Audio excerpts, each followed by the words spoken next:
Welcome back. Okay, wanted to spend a bit of time with the power armor and armor in general. Um, Armor represents a significant investment in research, like to get to it at least to a usable power level, enough to use it against bugs and biters, would really require power armor Mark II and some other research in lasers and laser frequency of shooting. But this Power Armor Mark II is well worth it now. There obviously is a step up, but that step up's a way off yet.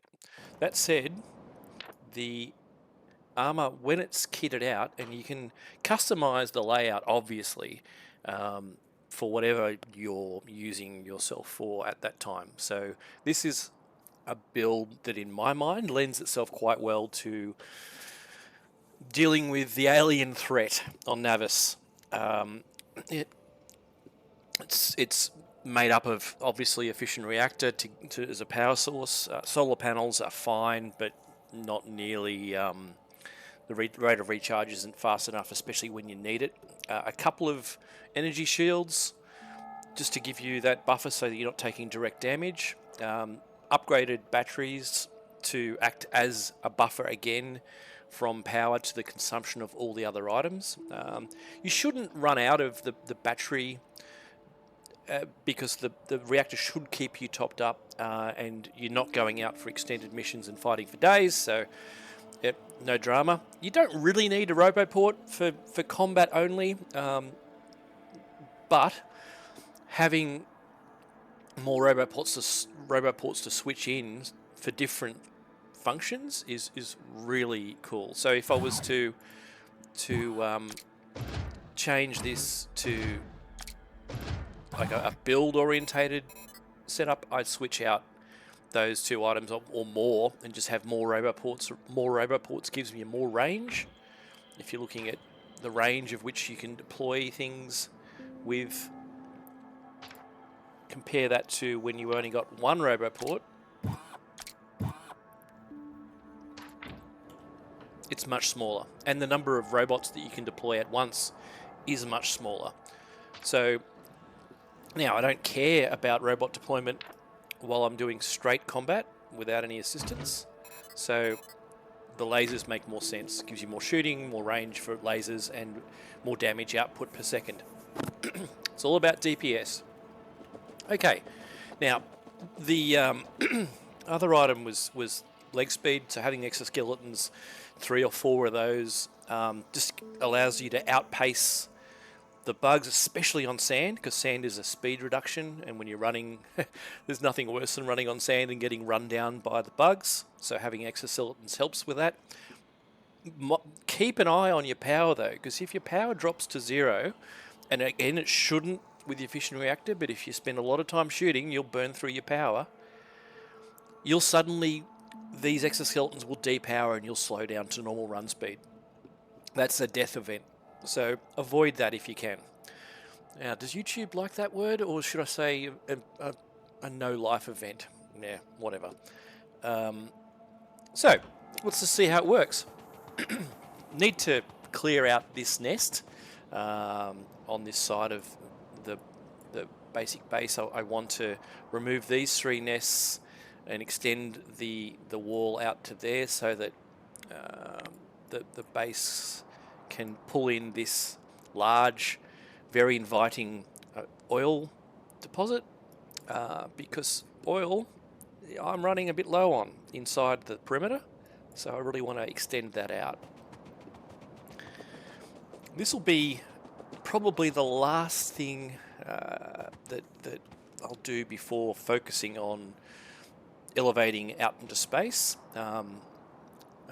Research is in place pretty much at the end of yellow science, so it's now gearing up for the space deployment and what happens up there, which will be completely new. A lot of this has been in the very familiar with the original Factorio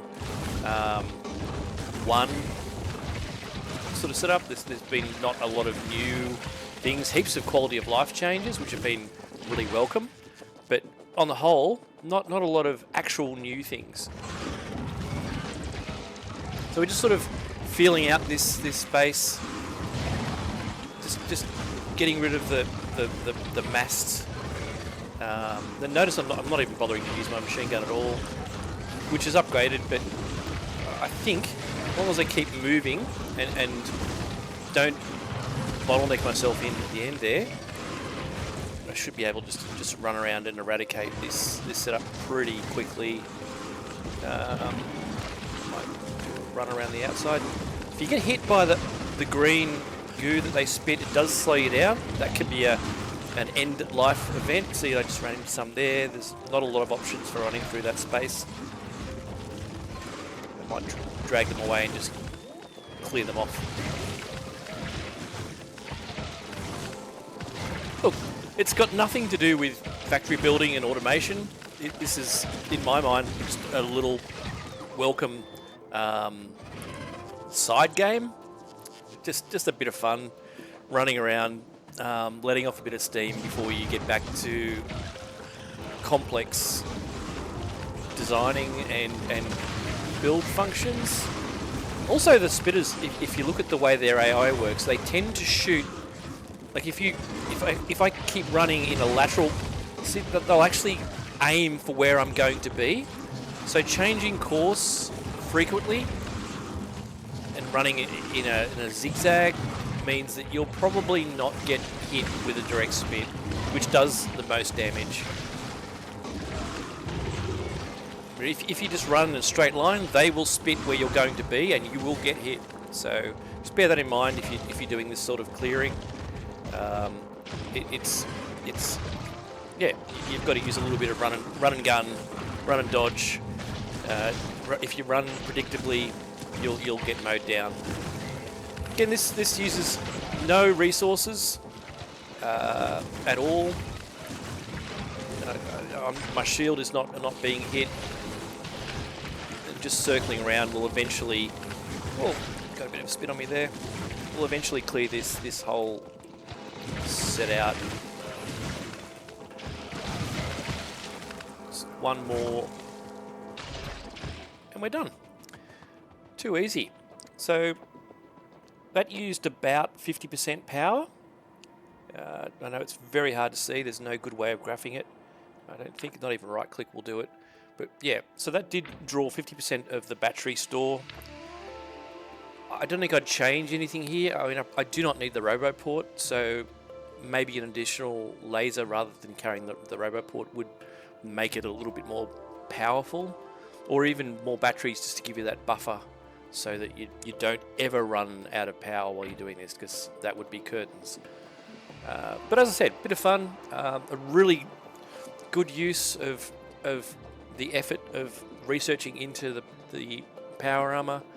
It's more effective in my mind than even developing the tanks, just because your ability to move around as a entity with a full 360 degree of movement is so much better than the tanks, which have really just forward, left, right, and a very slow, ponderous turning curve, and no ability to 180 degrees change direction with without much thought.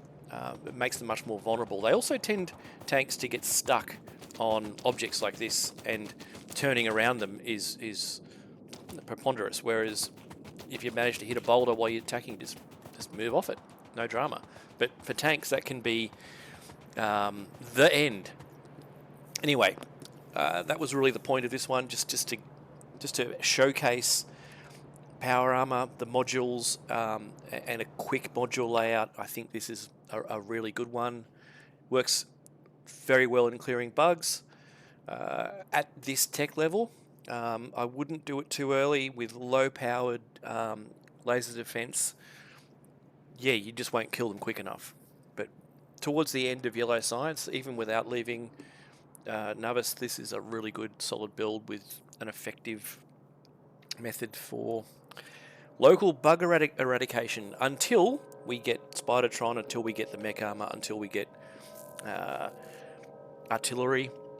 this'll do. Anyway, thank you for watching and see you in the next one.